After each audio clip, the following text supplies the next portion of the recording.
আরবি ভাষা শিখুন চ্যানেলটি সাবস্ক্রাইব করুন। খুব সহজে আরবি ভাষার টেকনিক শিখুন।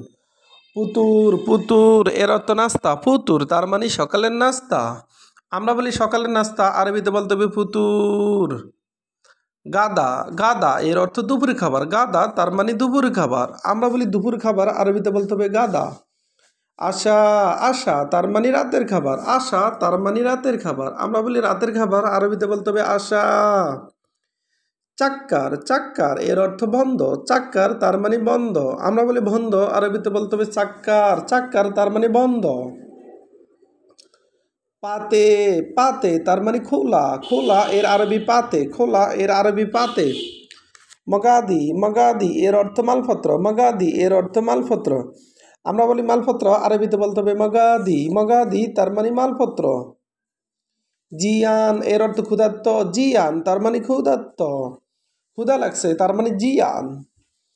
আচ্ছান আচ্ছান এর অর্থ পিপাসা। আচ্ছান তার মানে পিপাসা। তাবান তাবান এর অর্থ অসুস্থ। তাবান তার মানে অসুস্থ। আমরা বলি অসুস্থ, আরবিতে বলতে হবে তাবান।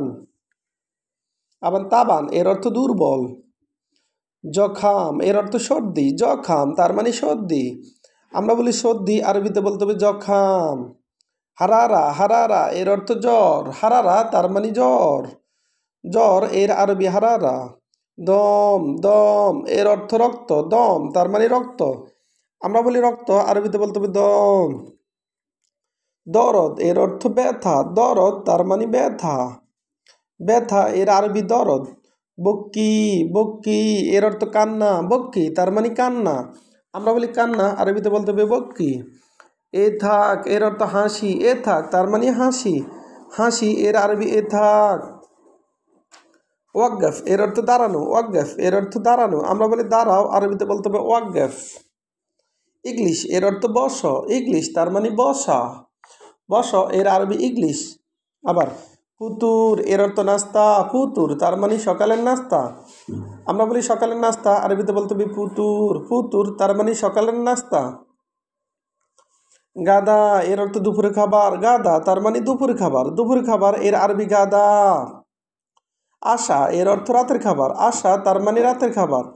আমরা বলি রাতের খাবার, আরবিতে বলতে হবে আশা। আশা তার মানে রাতের খাবার। চাক্কার চাক্কার এর অর্থ বন্ধ। বন্ধ তার মানে চাক্কার। চাক্কার এর অর্থ বন্ধ। পাতে এর অর্থ খোলা। পাতে তার মানে খোলা। আমরা বলি খোলা, আরবিতে বলতে হবে পাতে। মগাদি মগাদি এর অর্থ মালপত্র। মগাদি তার মানে মালপত্র। আমরা বলি মালপত্র, আরবিতে বলতে হবে মগাদি। ভিডিওটি ভালো লাগলে অবশ্যই সাবস্ক্রাইব করুন এবং শেয়ার করুন। ভুল হলে ক্ষমা দৃষ্টিতে দেখবেন।